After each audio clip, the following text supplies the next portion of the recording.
Hello friends, welcome to Voice Learning. Today we have one more great story. I hope you like it and you have learned something from this story. A lesson to the fox. Once there was a cunning fox. He was very fun loving and used to derive pleasure in fooling others.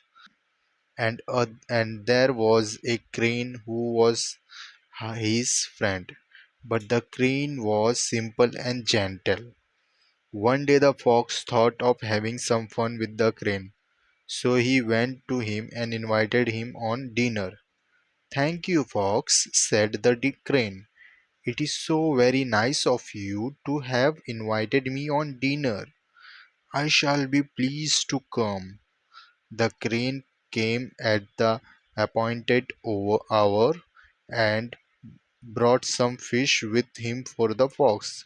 The fox became very happy to see the fish, but out of formality he said, "Oh dear, why did you bring fish for me? This was not needed. Thank you very much anyway." And at the dinner time, as already planned, the fox poured out soup in flat plates. Soup in a plate for the fox was no problem. He lapped up the soup and had a nice dinner. But for the crane, it was a big problem. He could eat nothing. He could only manage to wet the end of his long bill. The crane felt highly insulted.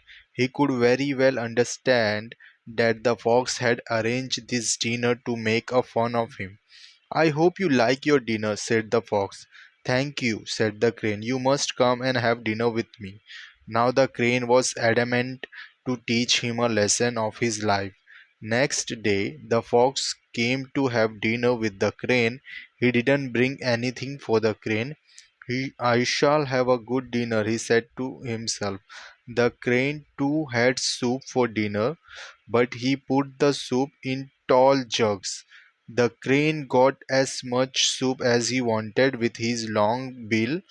The fox went around the jug so many times, thinking that there must be some way to get to the soup, but the soup was out of his reach. He could only lick the outside of the jugs. The crane had a good dinner, but the fox had to remain hungry. Thus, the crane settled his score with the fox. So, guys, I hope you like these stories and you have learned from these stories. So, moral of the story is tit for tat, and please do subscribe, like, and comment on my channel for upcoming great stories. Take care. Bye.